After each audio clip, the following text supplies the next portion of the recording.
Hey guys, Lance here from the MTG Lance channel. We're going to do the Boros wrap-up. We're going to talk about the pros and cons, how I liked it, on a 1 to 10 scale of my favorite decks. What could I do to make it better?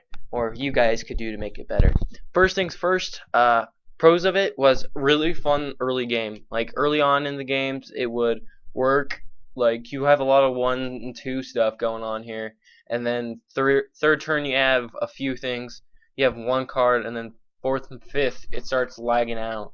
So the thing is, it's good early on, but bad late game. And that was one of the cons I was having with problems. Was some of these bigger net decks are like mono blue and mono black. They're really good late game as well as early on. So they're consistent all the way through. Now with the deck though, it's really consistent early on, but very bad late game, and it was very bad when I mulligan.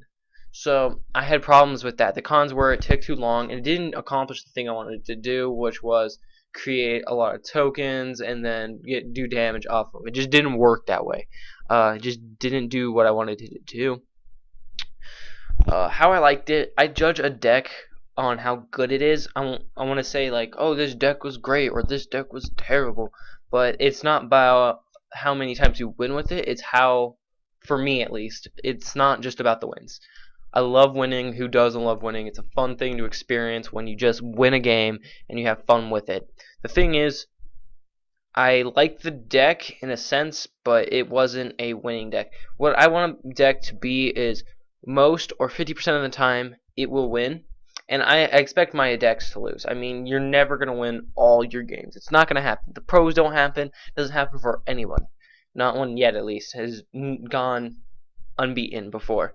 So the thing is it doesn't matter if it got beat a whole bunch of times. It's if I liked it and it worked enough of the times that it was enjoyable. The thing is it didn't win a single game, I don't think, and if it did, correct me.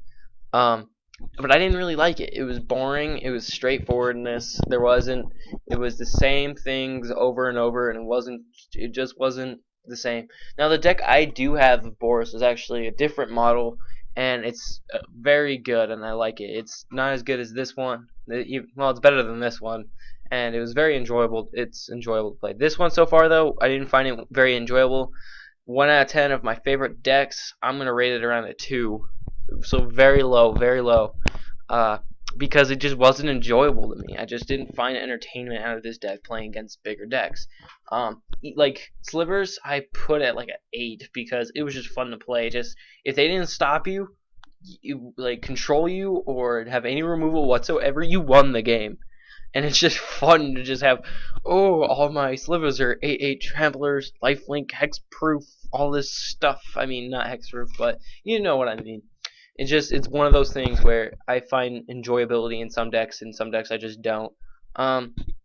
What could I do to make it better? Chant of the Rocks. I did not play that. More burn. Instead of a Spark Jolt here, maybe a Lightning Bolt. Even though it costs more mana, it doesn't matter. The deck's already running so much low-cost stuff. 2 mana isn't going to kill you in this game. And I got people down to 5 life, 4 life, 3 life, 6 life. And if I would have had a few Lightning Bolts, I would have been like, Lightning Bolt, you're dead. And literally, I was getting to the point on most of my games, if not all of them, where I was trying to top deck a Boros Charm to win, and I only have 3 of them, so it was almost impossible for me to do that. So that's from the Boros wrap up deck. Wasn't my favorite deck to play. Now the next deck we're gonna do is the Simic deck, and you might be asking why not Silencia or the Rakdos deck that you made early on. The Rakdos deck I actually want to do in the person, and the Silencia deck I think it's a good deck, but I'd rather do the real life version than the online version, because if I do the online version, Voice of Resurgence and it's gonna be Loxton Smiter and all that stuff is gonna be in there, in cards I actually don't have. So I'd rather play a deck that I actually do have and not a whole bunch of cards. Like most of these I don't have Assemble Legion, but I have God of Forge, I have tons of Spark Jolts, or Crusader, I have all these cards. I have 2 Boros Charms and 0 Boros Reckoner, 0 those, 0 those. But what I mean is I have most of this stuff. I have a good majority of the cards. The thing is I don't want to play my Rakdos deck on here because it's going to change due to the finisher, which will probably be the 2-headed dog that's from Theros. I don't remember its name.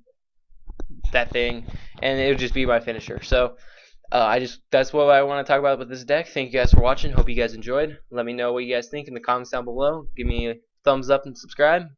So see you guys later. Have a good day.